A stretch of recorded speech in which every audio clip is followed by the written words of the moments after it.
권능, 그 이상의 권능, 이런 제목으로 하박국 7번째 말씀 같이 나누겠습니다. 올해의 손고 우리 같이 봉독할까요? 예수 그리스도로 말미암아 의의 열매가 가득하여 하나님의 영광과 찬송이 되기를 원하노라. 아멘.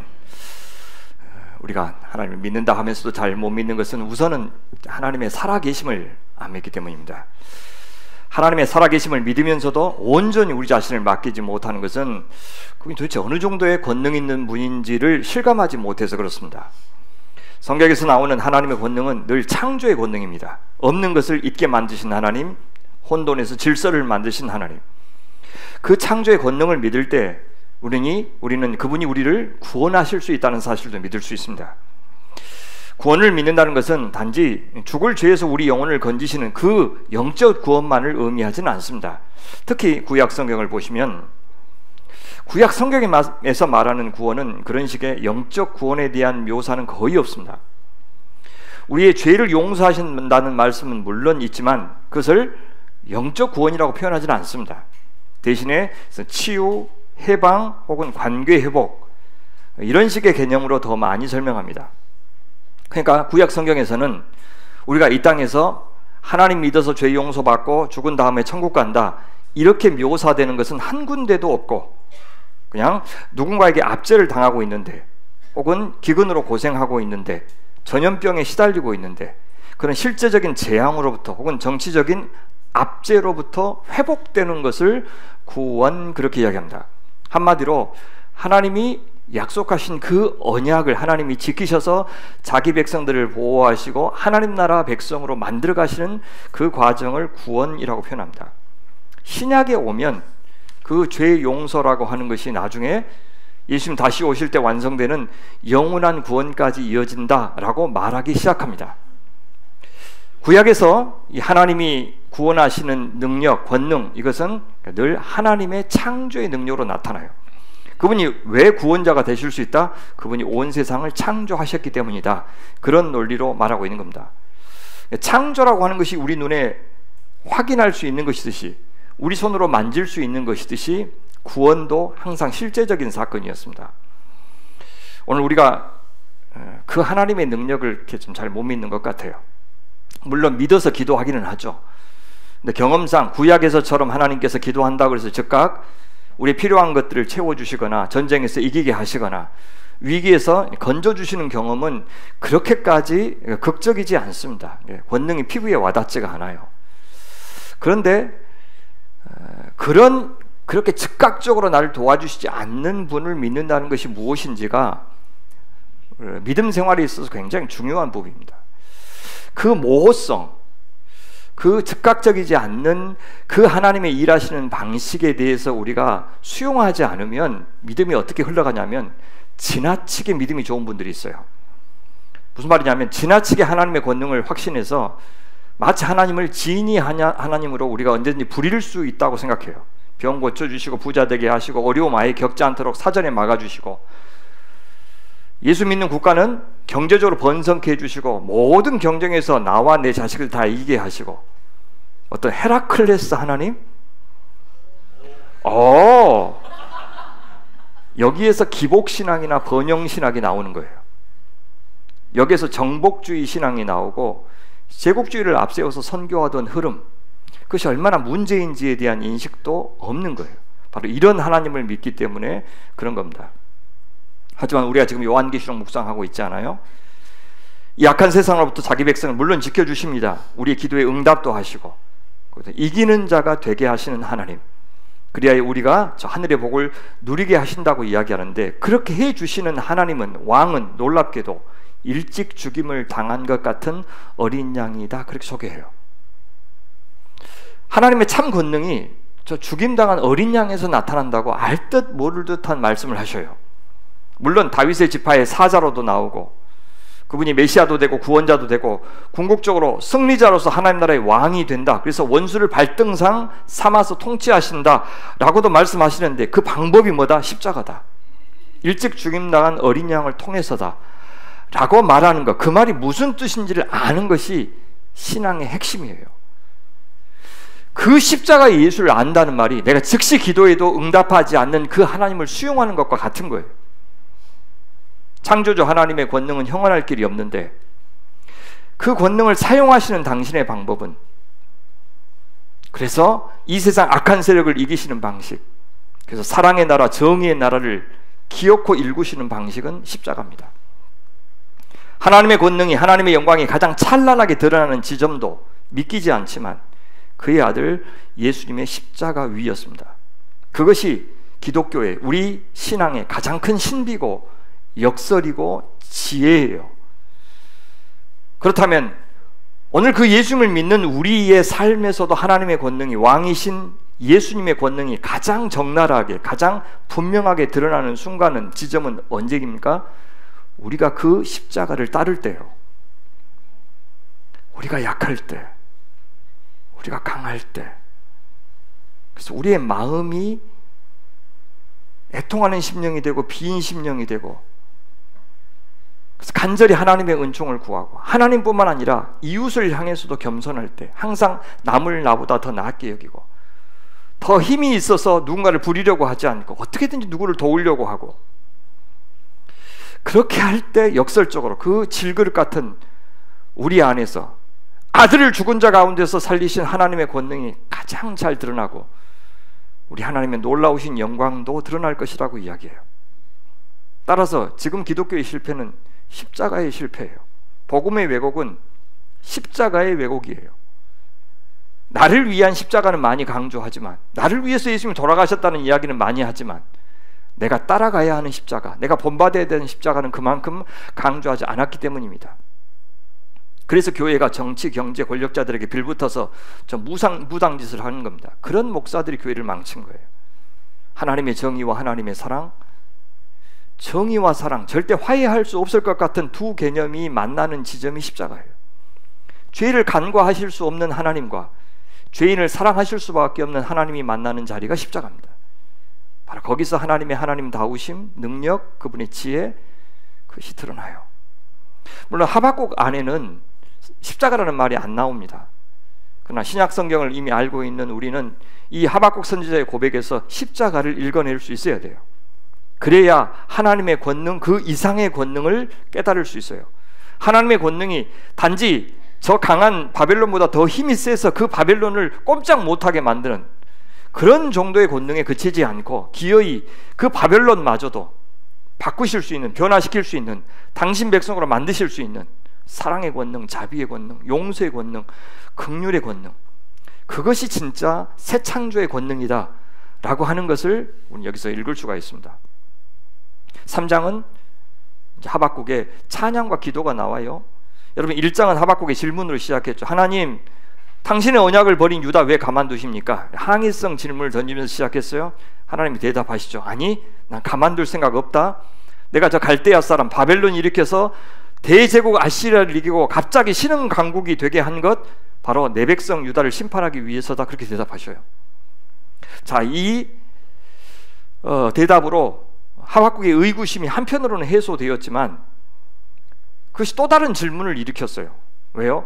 하나님께서 유다의 죄를 심판하시겠다고 한 것은 하나님답고 참 감사했어요. 그런데 아니, 유다보다 더 악한 바벨론을 심판의 도구로 사용하신 것은 하나님답지 않아 보였어요.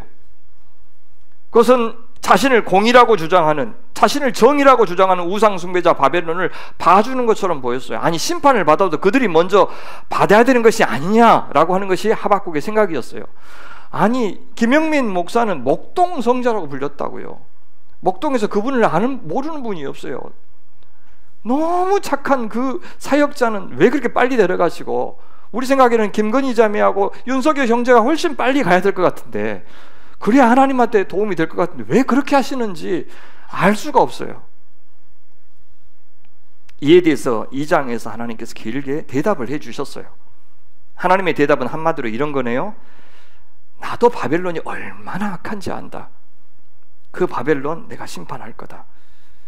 그리고 내 백성 유다가 심판을 받겠지만 그것이 내가 언약을 파기한다는 의미는 아니란다. 유다 안에 끝까지 언약에 신실한 의인이 있다는 건 나도 안다. 그 의인은 그 신실함으로, 그 믿음으로 말미암아 살 것이다.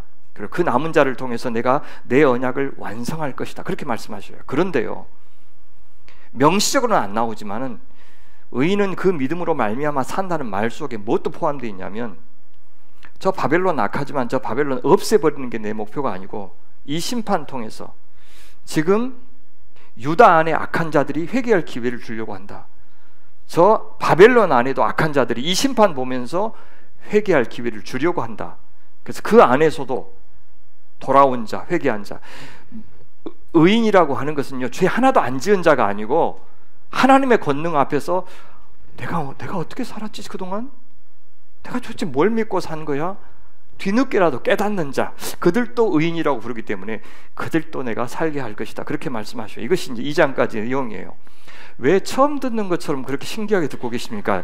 지난주까지 열심히 제가 했는데 감사합니다. 그렇게 해주셔서. 그렇게 하나님이 말씀하시니까 이제 그 하나님께 찬양하고 그 하나님께 기도하는 내용이 3장에 나와요. 3장에 2절에서 1장은 제목이고 2절에서 하나님 앞에 기도한 다음에 3절부터 이제 길게 19절까지 찬양하는데, 그 두 찬양 중에서 먼저 첫 번째 찬양 오늘 보고 그 다음 주에는 16절부터 19절 이렇게 보고 끝내려고 합니다. 우리 3절부터 15절 찬양도요, 두 개로 나눌 수가 있어요. 먼저 7절까지는 하나님이 영광스럽게 장엄하게 역사 속에서 왕으로 임재하시는 모습을 소개해요. 그 하나님이 임재하시니까 사람은 물론이고 온 자연 세계가 신적인 존재로 이방 사람들은 다 생각했던 그런 세력들이 주님 앞에서 벌벌벌벌 떠는 그 모습으로 소개가 돼요. 그래서 하나님의 거룩하심이라 그래요. 하박국 선지자는 온 세상과 그 안에 있는 것을 다스리시는 창조 하나님, 바로 그 하나님을 소개하고, 그 하나님이 자유자재로 심판과 구원을 통해서 자기의 권능을 과시하는 것을 말씀하셔요. 차별화된 하나님, 그 다음에 비교 불가의 하나님을 소개합니다. 그리고 이제 8절부터 15절은 그 하나님께서 실제적으로 어떻게 심판하시고 구원하셨는지를 소개하는데, 자연세계를 다스리시는 그 자연세계의 혼돈의 세력을 무찌르시는, 혹은 인간세계의 혼돈의 세력을 무찌르시는 하나님의 모습으로 이야기하고 있습니다. 그리고 나서 하박국이 드리는 찬양이 우리가 그 아는 그 유명한 찬양이에요. 나는 여호와로 말미암아 즐거워하며 나의 구원의 하나님으로 말미암아 기뻐하리로다 라고 찬양하면서 마치고 있어요. 자, 하나님의 대답을 듣고 나서 하박국이 첫 번째 했던 반응, 고백 혹은 기도, 2절에 한번 우리 같이 읽어볼까요? 2절 말씀이, 여호와여 내가 주께 대한 소문을 듣고 놀랐나이다. 여호와여 주는 주의 일을 이 수년 내에 부응하게 하옵소서. 이 수년 내에 나타내시옵소서. 진노 중에라도 긍휼을 잊지 마옵소서. 총요 히브리어로 15개의 단어로 구성되어 있는데 문장은 5문장이에요. 근데 딱 공평하게 한 문장에 3단어씩 이렇게 되어 있어요. 그리고 처음 2개가 한 쌍이고 그 다음 2개가 한 쌍이고 마지막은 정리하고 있어요. 그러니까 보세요, 이 시가 원래 그래요. 히브리 시는 똑같은 걸 2번 반복하면서 변주하고 있는 게 히브리 시의 특징이에요. 제가 다시 개인적으로 번역을 했어요. 왜냐하면 우리 성경 번역은 이런 구조로 되어 있다는 것을 염두에 두지 않고 번역했기 때문에 약간 오역도 있어요. 첫 번째 보시면 여호와여 내가 당신의 소문을 들었나이다. 그 다음에 여호와여 내가 당신의 행하신 일로 두려웠나이다. 이것이 처음 2개고요. 그 다음 2개가 몇 년 안에 그 일을 되살려내 주십시오. 몇 년 안에 알게 해 주십시오. 이것이 3번째와 4번째예요. 마지막 5번째는 진노 중이라도 긍휼을 베푸는 것을 기억해 주십시오. 그렇게 되어 있습니다. 제 번역과 가장 가까운 번역이 여러분 지금 읽고 계시는 새한글 번역이에요. 여호와여 내가 주님의 소문을 들었습니다. 두렵습니다. 여호와여 주님 하신 일이 몇 년 안에 그 일을 되살려내 주십시오. 몇 년 안에 알게 해 주십시오. 노여움 가운데서라도 자비 베푸실 것을 기억해 주십시오. 이렇게 되어 있어요. 자, 하나씩 봅시다. 여호와여 내가 당신의 소문을 들었나이다. 여호와여 내가 당신의 행하신 일로 두려웠나이다. 선지자는 여호와께 대한 소문을 들었어요. 그것을 당신이 행하신 일로 표현하죠. 과거에 하셨던 어떤 일이죠. 그것을 이미 다 알고 있다는 뜻입니다. 선지자가 지금 하나님의 대답을 듣고 나서 방금 알았다는 뜻이 아니에요. 선지자는 이미 다 알고 있어요. 그는 여호와를 경외하는 사람이었어요. 다만 지금 뭘 한 겁니까? 그 하나님이 악인들을 심판하시는 타이밍, 혹은 바벨론 같은 악한 세력을 당신의 역사에 사용하시는 그 섭리, 그분의 지혜, 그것을 미처 깨닫지 못해서 그동안 질문했던 겁니다. 근데 이제 그 과거의 하나님과 현재 대답하신 하나님이 일관성이 있다는 것을 깨달은 거예요. 특히 여기요, 행하신 일이라는 말이 단수로 되어 있어요. 엄청나게 많은 일을 행하셨는데 왜 단수로 표현했냐면 1장 15절, 1장 5절 때문이에요. 그때 하나님께서 당신의 계획을 이렇게 말씀하신 적이 있어요.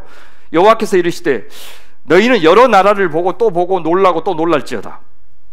너희 생전에 네가 살아있는 동안에, 그 말이죠, 내가 한 가지 일을 행할 것이라. 누가 너희에게 말할지라도 너희가 믿지 아니하리라. 앞으로 내가 할 일 한 가지가 있는데 뭐 할 것인지 들으면 너는 깜짝 놀랄 것이다.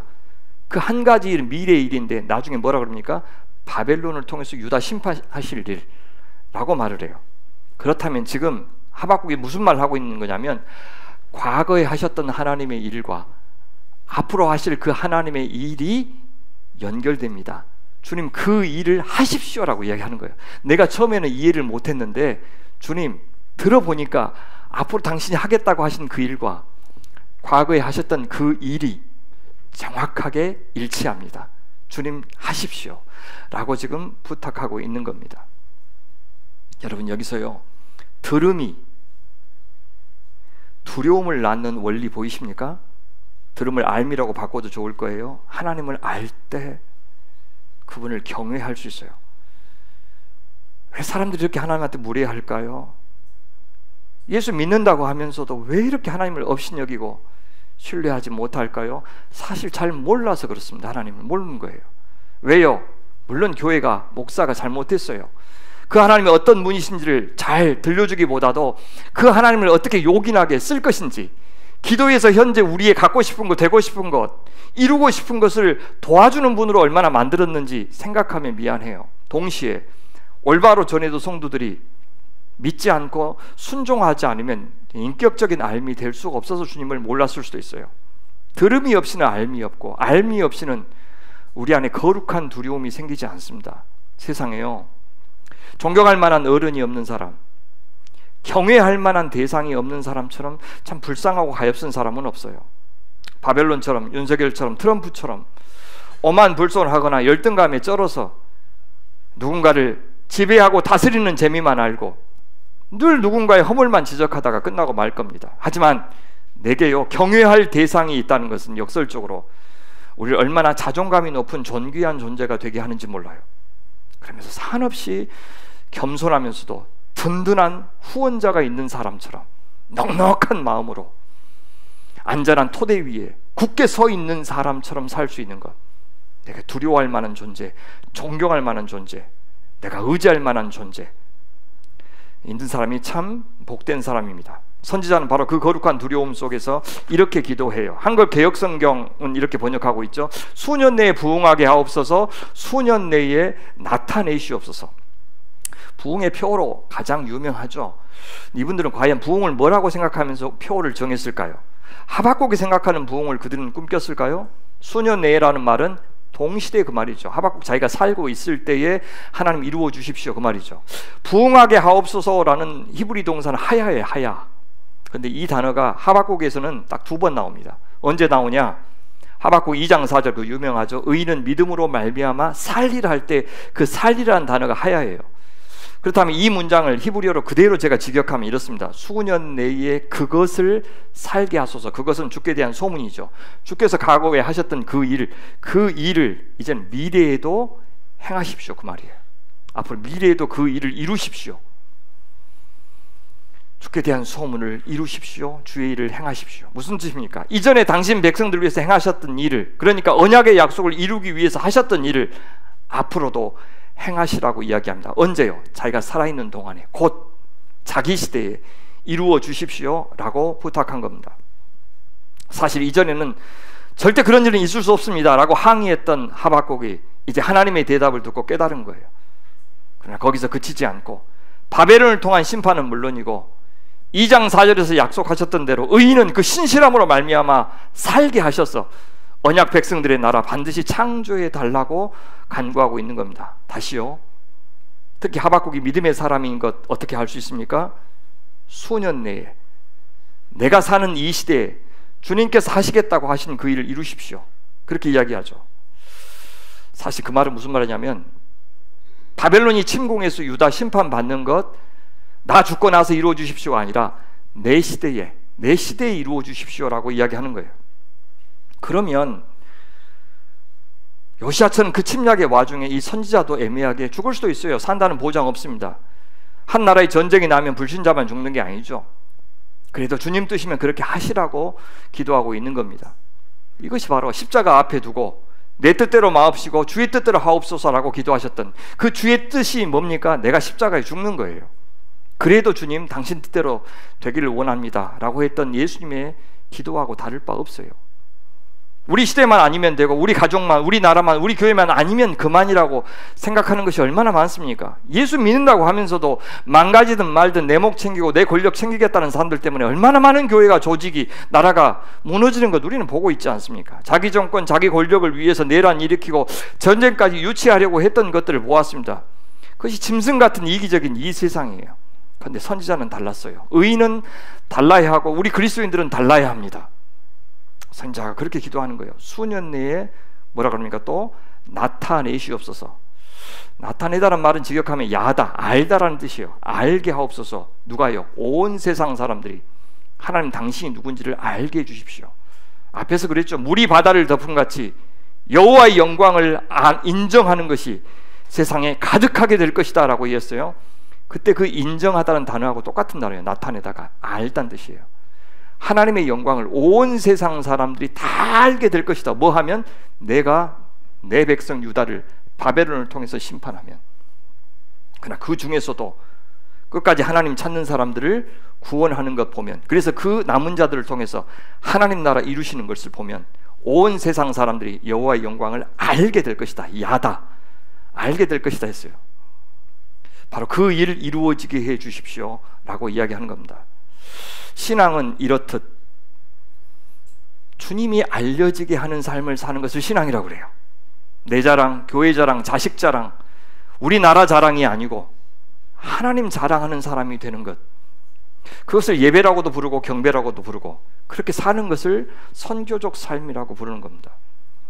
여기서 다시 한번 우리는 알면서 찬양이 나온다는 것 배울 수가 있습니다. 알면서 두려움이 나오면 그 두려움에서 진정한 찬양이 나오는 겁니다. 이것은 공포가 아니고 외경심이에요. 참다운 신앙의 기본은 외경심이에요. 그것 없으면 하나님이나 사람 앞에서 겸손할 수가 없어요. 이렇게 바벨론을 들어서 유다를 심판하시는 방식으로 당신 나라 이루시겠다는 주님의 계획에 선지자는 동조하면서도 한 가지 마지막 간구하고 있는 것이 있습니다. 뭐냐면 진노 중에라도 긍휼을 기억하소서. 그럼 바벨론이 얼마나 잔인한 나라인지 알고 있었어요. 동시에 유다가 얼마나 악한 상태인지도 알았어요. 그래서 하나님이 우리를, 유다를 불쌍히 여기지 않는다면 아무것도 남지 않을 것이라는 것 알았어요. 그래서 기도한 겁니다. 우리도 마찬가지죠. 이사야 선지자 그렇게 말씀하지 않으셨어요? 만군의 여호와께서 우리를 위하여 조금 남겨두니 아니하셨다면 우리가 소돔 같고 고모라 같았으리로다. 하나님이 지금 유다에게 긍휼을 베푸시는 것이 얼마나 강력한 의지를 발휘해야 되는지를 강조하기 위해서 또 어떻게 쓰고 있냐면 긍휼을 명사형으로 쓰지 않고 부정사 동사형으로 쓰고 있어요. 그러니까 직역하면 긍휼 베풀기를 기억하소서, 잊지 마소서라고 번역되어 있는데 우리 성경은 직역하면 그냥 기억하소서예요. 그렇습니다. 우리가 누군가와 의미 있는 교제를 나누려면 그 사람이 약한 점, 부족한 점, 나한테 잘못한 거 그것만 많이 기억하면 관계를 맺을 수가 없어요. 심판 앞에서 유다가 얼마나 못된 백성인지를 하나님은 더 기억하신다면 심판이 혹독하겠죠. 근데 선지자는 지금 어떤 기도를 드리고 있는 거예요? 주님, 유다가 얼마나 연약한 존재인지 기억해 주십시오. 동시에 하나님이 얼마나 자비로우신 분인지를 기억해 주십시오. 우리의 악행만 기억하시면 도저히 긍휼 받을 수 없습니다. 그 말이에요. 이렇게 하나님의 기억과 언약으로 약속하셨고 이 백성이 누구인지에 대한 하나님의 기억과 하나님이 우리를 얼마나 사랑하셨는지에 대한 우리의 기억이 만나서 구원은 이루어지는 겁니다. 시편 103편 13절 14절 말씀을 같이 한번 읽어볼까요? 우리 같이 읽겠습니다. 시작. 아버지가 자식을 긍휼히 여김같이 여호와께서는 자기를 경외하는 자를 긍휼히 여기시나니 이는 그가 우리의 체질을 아시며 우리가 단지 먼지뿐임을 기억하심이로다. 사람이 흙으로 지음받았다. 흙으로 지음받았으니 흙으로 돌아간다 할 때 그 흙은 먼지라는 단어입니다. 아파르라는 단어예요.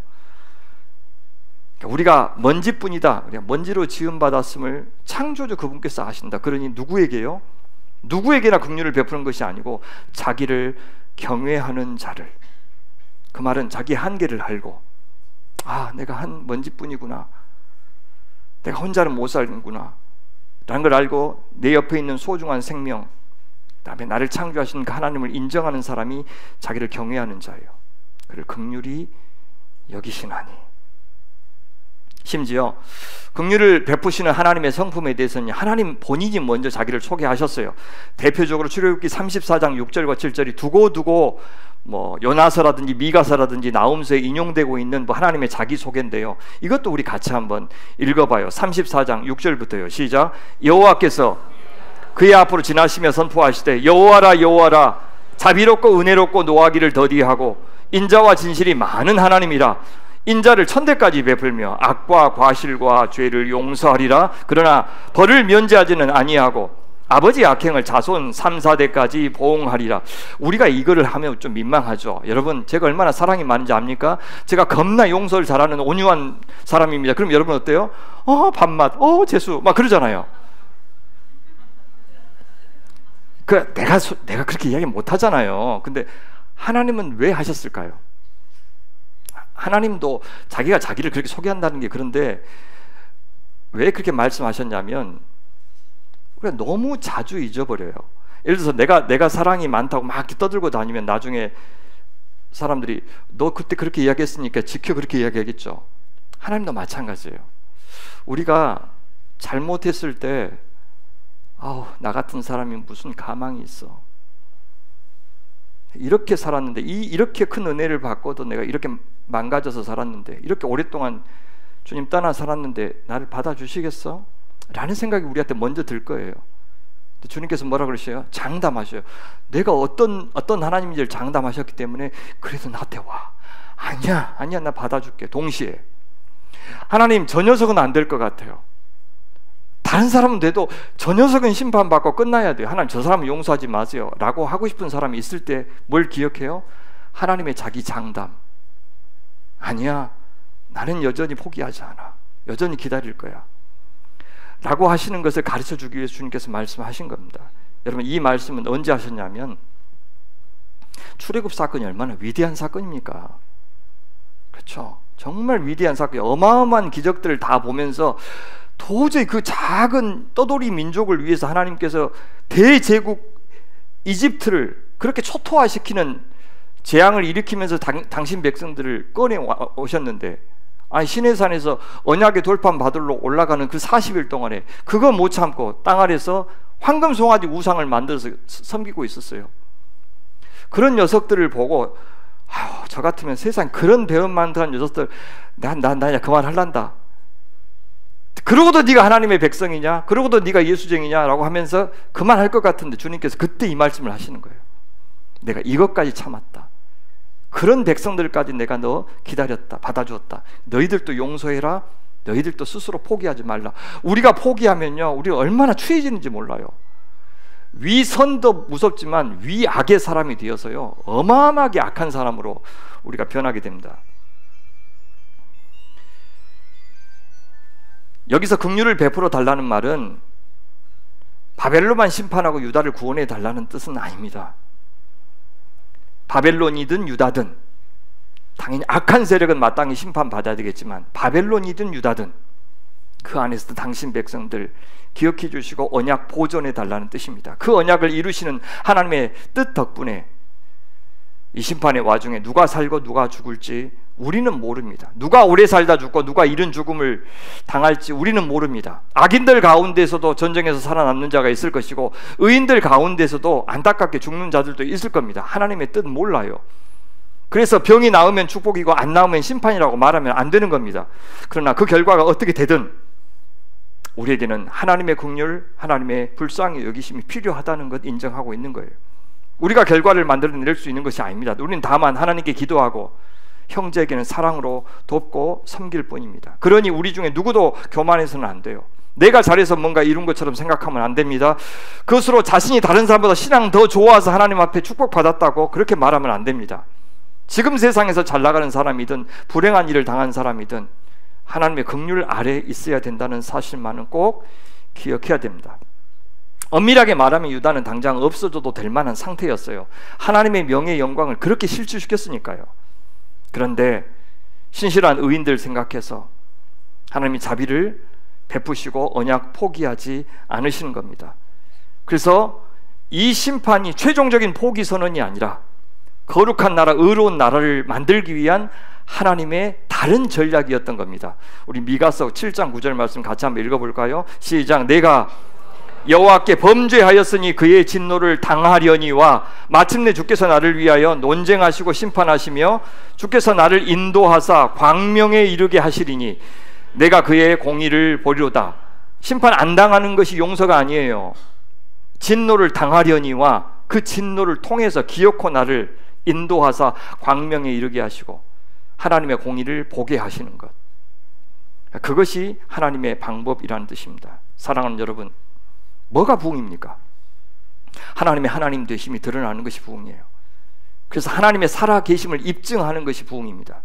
때로는 진노하시는 것을 통해서, 때로는 긍휼을 베푸시는 것을 통해서 하나님이 당신을 드러내실 때 주님 그렇게 하십시오, 내 방식대로 움직이십시오, 그렇게 요구하지 말고 하나님 뜻대로 하십시오, 저는 다 수용하고 받아들이겠습니다, 참여하겠습니다 라고 비는 것, 바로 그것입니다. 제가 2절 한 절을 지금 이렇게 길게 했습니다. 나머지 몇 절 남았습니까? 14절 남았죠.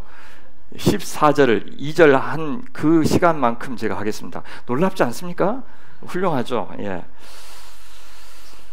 3절부터가 그렇게 기도하고 나서 그렇게 하실 수 있는 하나님에 대해서 찬양하고 있는 겁니다. 도대체 어떤 하나님이길래 그렇게 기도할 수 있었는지를 하박국이 스스로 찬양하고 있는 겁니다. 하나님은 역사의 하나님, 말만 하시는 하나님이 아니고 책 속의 하나님이 아니고 천상 위에 계신 분도 아니고 매 시대마다 역사 속에서 자기 백성과 호흡하시면서 당신만의 이야기를 만들어 오신 그 하나님이십니다. 우리의 고백만의 하나님이라면 우리는 그 하나님을 나의 하나님으로는 삼을 수 있을지 몰라도 그분을 다른 사람에게는 소개할 수 없고 그냥 내 마음의 하나님, 내 심리적인 안정을 주는 골방의 하나님은 될 수 있어도 구체적인 내 삶의 현장에서, 오늘의 역사 현장에서 우리가 믿고 맡길 수 있는 광장의 하나님은 되실 수가 없어요. 근데 지금 시인이 고백하고 있는 하나님은 그런 책 속의 하나님이 아니고 고백 속의 하나님이 아니고 뭡니까? 역사 속에서, 자연 속에서 실제 다스리시고 자신의 권능을 시위하신, 증명하신 하나님이라고 말하고 있습니다. 어떤 하나님이요? 하나님 사람이 새겨 만든 우상, 부어 만든 우상, 나무와 돌과 금속으로 만든 생기 없는 저 우상과는 달리 무엇이든 창조할 수 있는 하나님, 어떤 사건이든 일으키실 수 있는 하나님이라고 소개해요. 하나님은요, 이스라엘만의 민족신이나 지역신이 아니고 어디든 누구에게든 임재하실 수 있는 온 땅의 주인이라고 소개해요. 주변 나라의 신들은 그 나라의 운명과 함께 나타나기도 하고 사라지기도 했지만 이스라엘의 하나님은, 우리의 하나님은 시종여일 살아계셔서 자기 백성과 함께 하실 수 있는 하나님으로 계시하고 있습니다. 정말 이것이 사실이라면 적어도 1차 독자들이 아는 대로는 그런 신은 하나님밖에는 없어요. 그런 종교, 그런 신화도 없어요. 그런 윤리와 그런 도덕을 요구하는 인격신은 아예 없어요. 시대를 관통하여 일관성 있게 살아계시고 그 약속을 지키신 하나님도, 신도 없었어요. 한번 봅시다. 그 하나님을 어떻게 소개하는지. 3절, 하나님이 대만에서부터 오시며 거룩한 자가 바란산에서부터 오시도다. 대만, 바란, 이것은 남단, 시내산을 가리켜요. 시내산에서 자기 백성과 함께 하셨던, 임재하셨던 그 하나님께서, 왕으로 임재하셨던 그 하나님께서 이제 또 자기 백성이 있는 곳으로 오신다, 그 말이에요. 오시자 그 결과가 어떻게 됩니까? 그의 영광이 하늘을 덮었고 그의 찬송이 세계에, 땅에 가득하도다. 그 권능이 어떤 방식으로 표현됩니까? 그의 광명이 햇빛 같고 광선이 그의 손에서 나오니 그 권능이 그 속에 어때요? 그 햇빛, 광선 속에 감추어졌도다라고 이야기합니다. 이렇게 하나님의 영광이 빛나니 따로 해와 달이 필요 없을 정도라고 성경 여러 곳에 말하고 있어요. 이사야서 30장 26절 보면 여호와께서 자기 백성의 상처를 싸매시며 그들의 맞은 자리를 고치시는 날에는 달빛은 햇빛 같겠고 햇빛은 7배가 되어서 7날의 빛과 같으리로다. 이미 있는 이 빛보다 7배나 더 밝은 빛이 하나님의 임재의 빛이다라고 이야기해요. 요한계시록 22장 25절 보십시오. 다시 밤이 없겠고 등불과 햇빛이 쓸데없으니 이는 주 하나님이 그들에게 비침이라 그들이 성도들이 세세토록 왕노릇하리로다. 하나님이 영광이 있으니 햇빛이 달이 따로 필요 없다고 이야기합니다. 이 모든 하나님의 존재 자체를 넘어서는 영광이 없고 권능이 없고 그분의 영향력, 그분의 통치에서 벗어날 수 있는 세력은 아무도 없다고 성경은 말하고 있습니다. 5절 보십시오. 역병 데베르가 그 앞에서 행하며 불덩이 레셰프가 그의 발밑에서 나오는도다. 고대 근동에서는요, 이 데베르하고 레셰프는 다 신들의 이름이에요. 주변 나라들이 모시는 신들의 이름. 근데 여기 보세요. 어떻게 묘사됩니까? 하나님께서 마치 이들을 수행원처럼 부리고 있는 것처럼 나오지 않아요? 실제 그래요. 애굽에 내렸던 여러분 역병 재앙 떠오르실 겁니다. 하나님의 심판을 수행하는 그런 수행원들로 이 신들을 부리고 있다고 묘사하죠. 바벨론도 그 역병처럼 그 불덩이처럼 지금 심판의 역할로 주님께서 부르셨다는 뜻입니다. 자, 그분이 어떻게 활동하시는지 6절 보십시오. 그가 서신즉 땅이 진동하며 그가 보신즉 여러 나라가 전율한다 그렇게 나오죠. 사실 잘못된 번역입니다. 여기는 다 주어가 하나님이에요. 그가 서신즉 그가 땅을 진동하게 하셨고 그가 보시고 그가 여러 나라를 전율케 하셨다. 이게 이제 직역입니다. 하나님의 임재 앞에서 세상에서 가장 강한 존재, 가장 견고한 존재, 가장 안정되게 보였던 그것들이 땅이, 나라가 흔들리고 가만히 있지 않는 모습을 묘사합니다. 더욱이 어떤 모습입니까? 우상신들은 앉아서 대접받는 신인데 하나님은 서시고 보시고 활동하시는 그런 분으로 묘사하고 있는 겁니다. 그 결과 영원한 산이 무너지며 무궁한 작은 산이 엎드러진다라고 이야기해요. 앞에는 땅과 여러 나라들의 안정감의 상징으로 나왔는데 이번엔 뭡니까? 산과 작은 산. 이것을 더 강조하기 위해서요, 영원한 무궁한이라는 표현을 덧붙이죠. 영원한 산, 무궁한 작은 산. 여러분, 산이 얼마나 견고합니까? 산을 흔들 사람이 누가 있어요? 그 오랜 시간 버텼으면, 영원히 버텼으면 얼마나 굳건하겠어요. 그런데 하나님이 작정하시자, 임재하시자, 명령하시자 무너졌고 엎드러졌고 납작해졌다 그렇게 해요. 평평해져서 아예 길이 되었다고 말합니다. 그래서 이렇게 표현하죠. 그의 행하심이 예로부터 그러하시도다. 그래서 오역입니다. 제가 직역해드리면 영원한 행차, 영원한 행차, 길, 걸어가심, 그것이 그의 것이다. 여호와의 것이다. 세 번역은 이렇게 번역했어요. 그의 길만이 영원하다. 영원해 보이던 산들이 무너지고 납작해서 하나님이 걸어가시는 길이 되었다는 뜻입니다. 하나님만이 영원토록 행차하시고 그분이 가는 곳만이 평탄한 길, 생명의 길이 될 수 있다고 이야기합니다.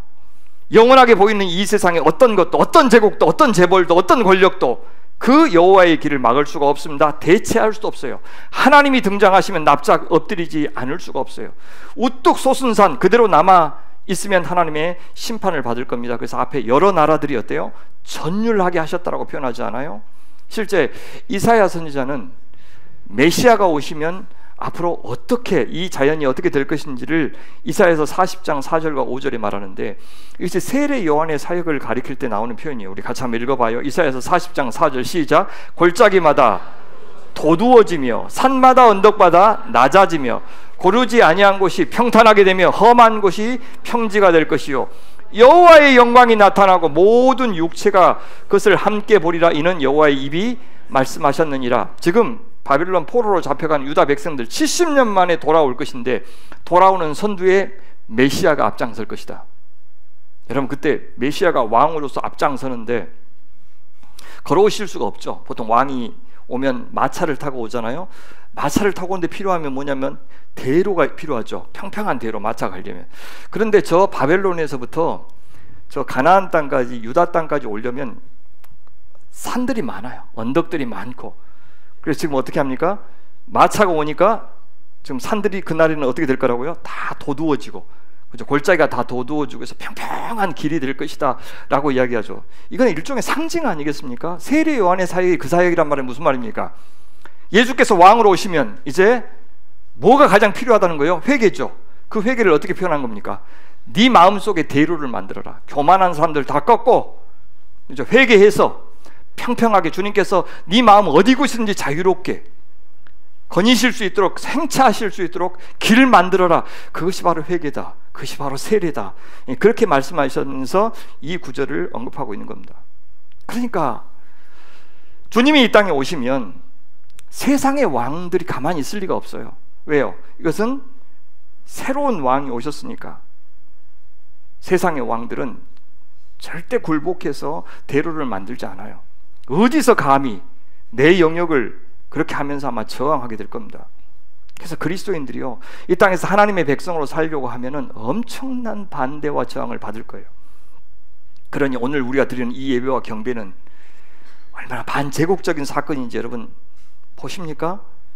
교회로 모이고 예배하기 위해서 모이는 것 자체가 이렇게 시간 들이고 돈 들이고 마음을 쏟아서 하나님한테만 충성과 사랑과 감사를 표현하는 이 행위 자체가 이 시기에 이 세상의 논리대로 한 푼이라도 더 벌고 내 몸 건사해서 뭔가 이 제국에서 내가 살아남을 만한 길을 모색하기보다도 내 인생 주권 저 하나님 앞에 달려있음을 믿고 저 하나님 앞에 경배하고 예배하고 엎드리는 이것 자체가 저 세상과 시대 정신을 향한 엄청난 저항. 그래서 안식이 저항인 이유가 바로 그것입니다. 흔들리는 것은 땅과 나라만이 아니에요. 내가 본즉 구산의 장막이 환란을 당하고 7절 미디안 땅의 휘장이 흔들린다. 광야까지도 흔들린다고 이야기합니다.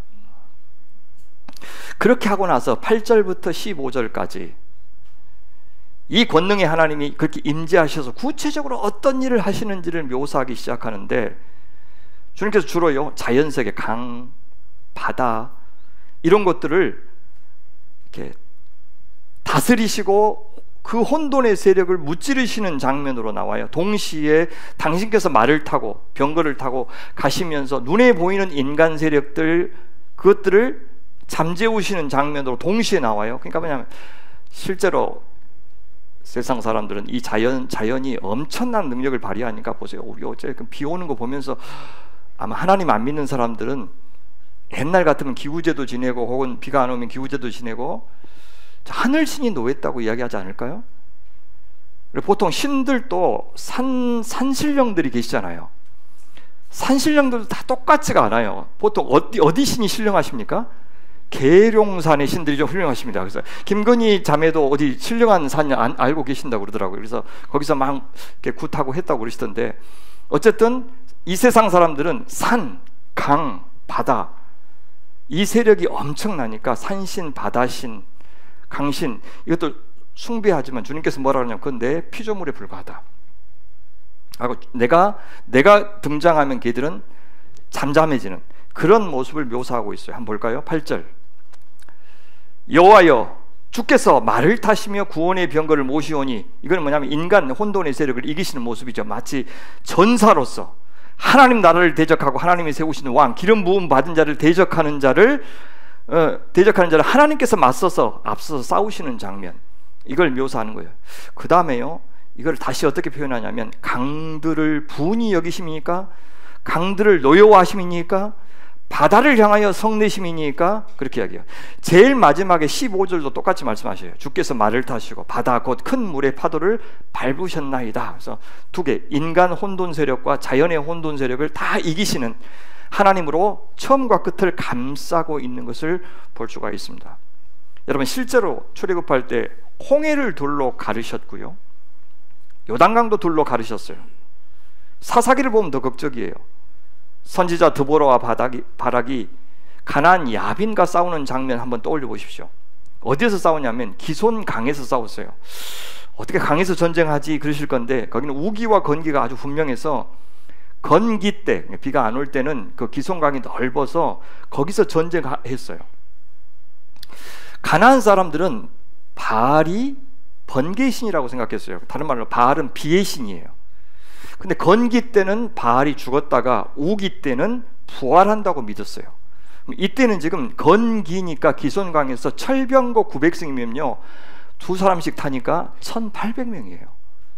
1800명이 병거를 몰고 오는데 갑자기 뭐가요? 하나님께서 비를 내리시죠. 가나안 사람들이 어떻게 생각했을까요? 그동안 비가 바알이 준다고 생각했는데 바알이 주고 있는 이 건기에 비가 온다는 것은 그동안 비가 누가 줬다는 거예요? 바알이 준 것이 아니었네? 라고 하는 사실을 깨닫게 만드셨다는 겁니다. 이것이 바로 하나님께서 강들을 제압하시는 모습 가운데 하나예요. 이런 배경에서 8절을 보시면 여호와여 주께서 말을 타시며 구원의 병거를 모신다 라고 하는 것, 현실 세계에서 대적의 싸움을 언급하는 것이다 라고 하는 것을 알 수 있어요. 9절 보시면 이번에는 궁수로 나와요. 주께서 활을 꺼내시고 화살을 바로 쏘셨나이다. 주께서 강들로 땅을 쪼개셨나이다. 자, 이 강 가지고 땅을 쪼갰다는 게 무슨 의미인지에 대해서 학자들이 많은 주장을 하는데, 제가 보기에는요, 에덴 동산에서 네 줄기의 강이 생겨서 땅의 경계가 생기고 갈라지는 것을 말한다고 생각해요. 그 말은 무슨 말이냐면, 원래 물이라고 하는 것은 혼돈의 세력이었는데 그 혼돈의 세력이 강이라고 하는 걸로 이렇게 모여서 이제 땅이라고 하는 그 질서를 어지럽히지 않고 강 따로 땅 따로 이렇게 모여 있는 거 있죠. 그러니까 혼돈에서 질서라고 하는 것을 형성하시는 하나님의 능력을 지금 묘사하고 있는 겁니다. 이게 사실은 둘째 날 물이 가득한 땅에 물을 위로 올리고 물을 땅 아래로 내리고, 셋째 날 물을 한 군데 모아서 바다라고 이름 짓고 했던 이 물의 혼돈을 극복하면서 창조를 하시는 그 하나님의 역사를 이렇게 묘사하는 겁니다. 자, 이것을 보고 피조세계가 깜짝 놀라서 반응해요. 어떻게 해요? 산들이, 가만히 있던 산들이, 영원한 산들이 주를 보고 흔들리며, 이 흔들린다는 단어는 해산하는 여인이 고통을 겪으면서 몸부림치는 모습이에요. 창수가 넘치고, 이 창수가 넘치는 게 어제 우리가 비왔던 그거죠. 쓰나미나 홍수나 폭우 같은 걸 의미해요. 그 결과 바다가 소리를 질러요. 이 바다는 앞에 8절에 나왔던 그 바다가 아니에요. 그 바다보다도 훨씬 더 강력한 혼돈의 세력인 태홈이란다는데 창세기 1장 2절에는 기품이라고 번역되어 있어요. 그는 물 플러스 흑암이에요. 훨씬 더 강력한 혼돈의 세력. 그 혼돈의 세력이 어때요? 하나님께서 역사하시니까 소리 질러요. 깜짝 놀라서. 그게 그치는 게 아니라 손을 높이 들어요. 그냥 막 파도가 출렁출렁 하면서 소리 내는 그 모습을 지금 시각적으로 혹은 청각적으로 묘사하고 있는 것이죠. 하나님을 보고 혼돈의 세력이 소스라치게 놀라는 모습이에요. 세상 사람들에겐 두려움의 대상이었던 태움, 그래서 바다신을 숭배해서 그들의 노여움을 달래려고 했던 대상인 그 태움이 하나님 앞에서는 지금 꼼짝 못하고 있는 모습입니다. 우리 같이 읽어봐요. 시편 기자도 77편에서 이렇게 이야기해요. 16절부터 시작. 하나님이여, 물들이 주를 보았나이다. 물들이 주를 보고 두려워하며 기품도 진동하였고 구름이 물을 쏟고 궁창이 소리를 내며 주의 화살도 날아갔나이다. 이 기품이 태움이에요. 화살이 여러분 뭘 가리키는 표현이겠어요? 막 비가 막 내리는 게 하나님께서 화살 쏘는 걸로 지금 묘사하고 있는 겁니다. 11절. 날아가는 주의 화살의 빛과, 화살이 그냥 쨍 하고 날아가니까 얼마나 반짝반짝 하든지, 또 주의 창도 광채가 나요. 그걸 보고 어떻게 했습니까? 해와 달이 원래 광채를 내는 존재죠. 그 해와 달이 어떻게 했어요? 그 처소에 멈추었나이다. 왜 처소에 멈추었어요? 어찌나 눈이 부신지. 해와 달이 오메 내가 할 일이 없네 하면서 처소에서 숨었다는 뜻이에요. 높은 산이 납작해지는 것과 같아요. 세상에 창조주가 광채를 바라니 그렇게 된 겁니다. 태양 앞에서 촛불이 자신을 감추는 것과 같았던 겁니다. 지금 세상 인간 권력자들이 얼마나 무례한 말을 쏟아내는지 보세요. 트럼프, 일론 머스크, 미국의 관료들, 아프리카의 대통령이 왔는데 참 영어 잘하네요. 어떻게 그럴 수가 있어요? 옷을 그렇게 입었어요. 자기는 모자 쓰면서. 어떻게 한 나라의 관세 협상을 하러 온 그 다른 나라의 대통령한테 그렇게 무례한 말을 쏟고. 일론 머스크 보시라고. 최근에 그 미국 등에 업고 온 그 모스탄, 그 사람이 하는 무례한 말을 보라고. 도대체 아무것도 아닌 사람들이 하나님 앞에서는 촛불과 다름없는 그런 존재들이 그렇게 의기양양하는 어리석은 태도를 보시라고요. 이것은 여호수아 10장에 나오는 기브온과의 전투 장면에서 해와 달을 멈추신 그 하나님의 사건을 떠올리기도 합니다. 이 세상 그 어떤 권력이라도, 어떤 사람이 만든 영광이라고 해도 하나님 앞에 서면 태양 앞에 촛불과 다름없음을 우린 절대 잊어서는 안 됩니다. 항상 겸손해야 됩니다. 겸손은 권력자들에만 필요한 것이 아니고 10절 11절에 보면 산들, 많은 물, 깊음, 해와 달까지 다 하나님의 권능 있는 통치 앞에서 엎드리고 있습니다. 12절 보십시오. 주께서 노를 바라사 땅을 두르셨으며 분을 내사 여러 나라 열방을 밟으셨다라고 이야기합니다. 그리하여 어떤 구원을 펼치십니까? 13절 주께서 주의 백성, 당신의 백성을 구원하시려고 또 누구를 구원하십니까? 대표로 기름 부음 받은 자, 한 나라의 왕을 보호했다고 하는 것은 그 나라를 보호했다는 뜻이에요. 죽은 자 가운데서 하나님의 아들 예수님을 부활시키신 것은 하나님 나라의 건재함을 증명한 사건이었던 것과 같습니다. 여기 기름 부음 받은 자가 바로 메시아, 바로 그 단어입니다.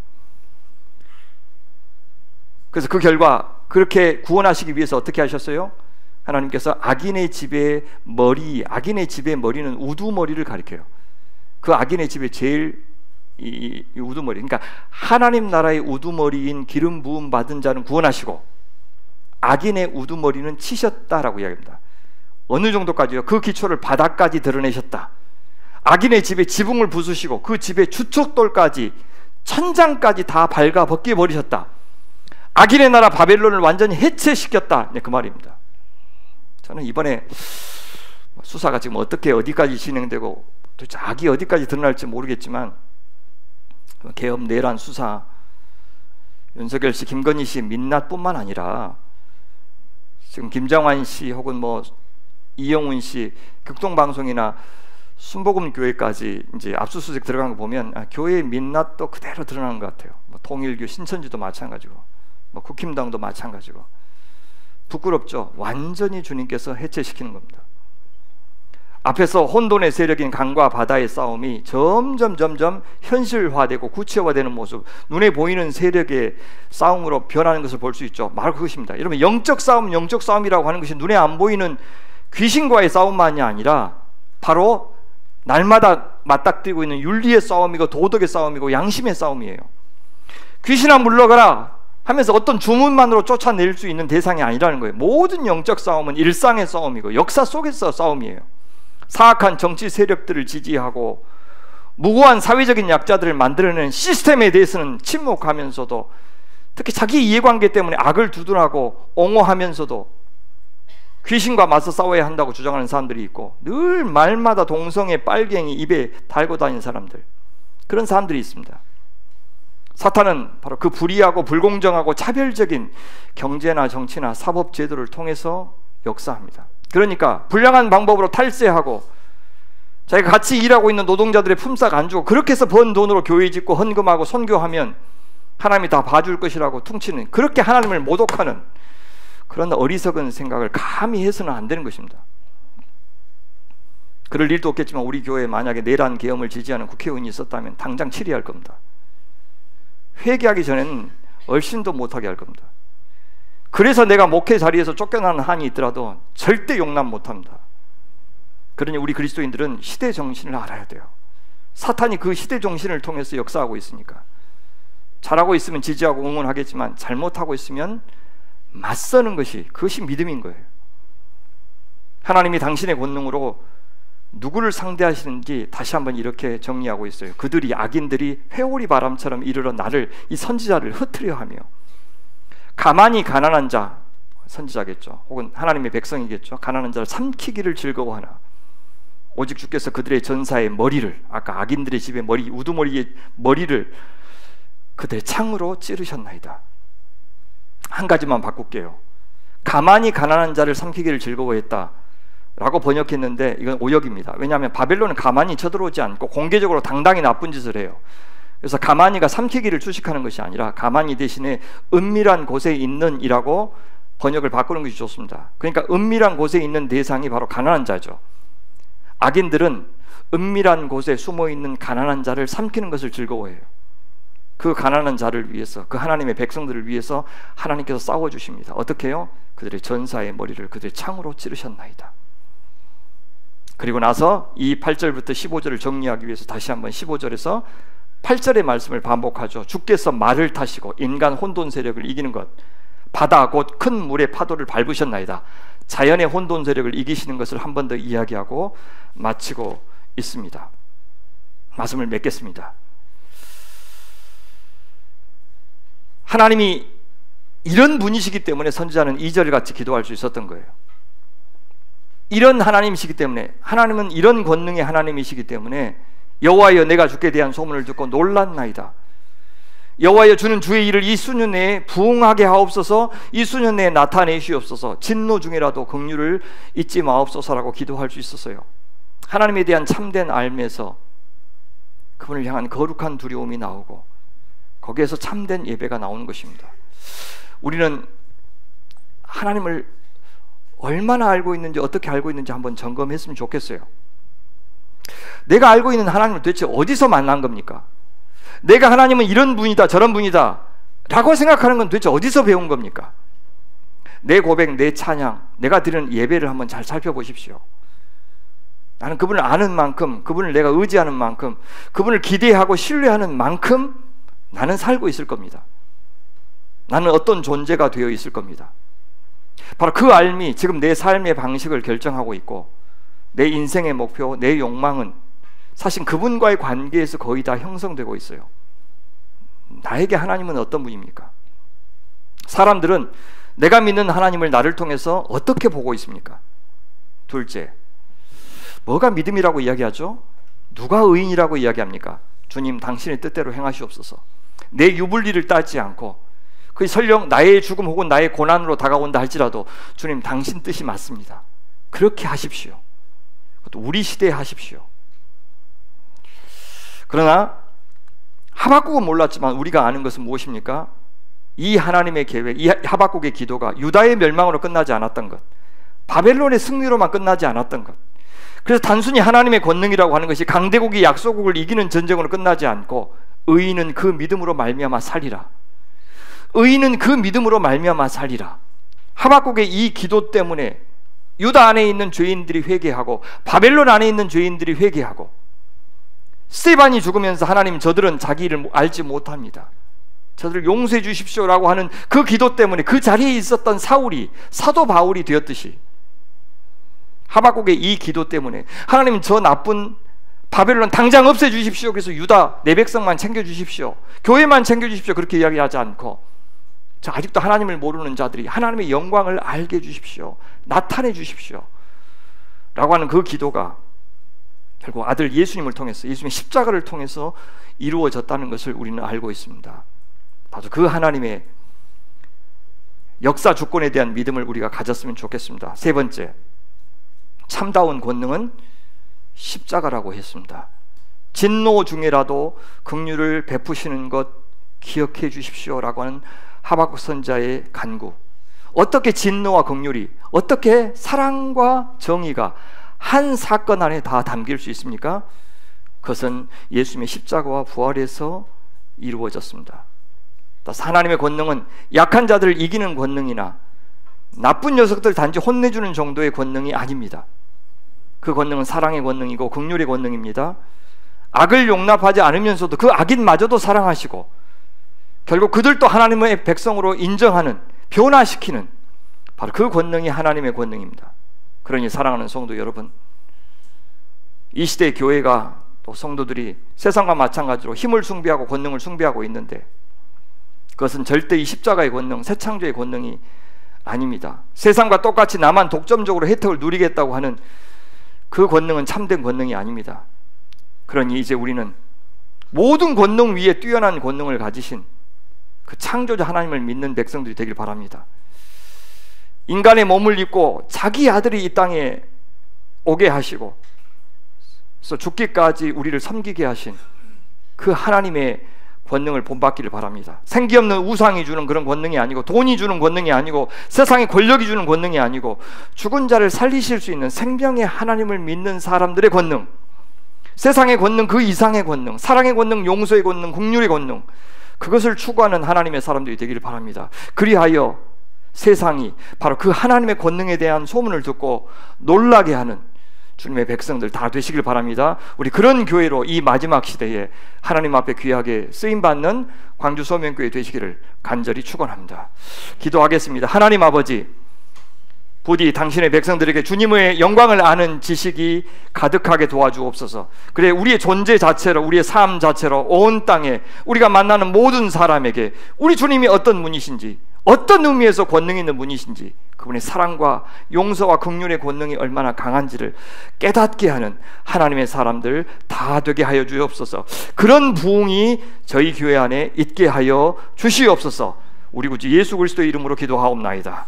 아멘.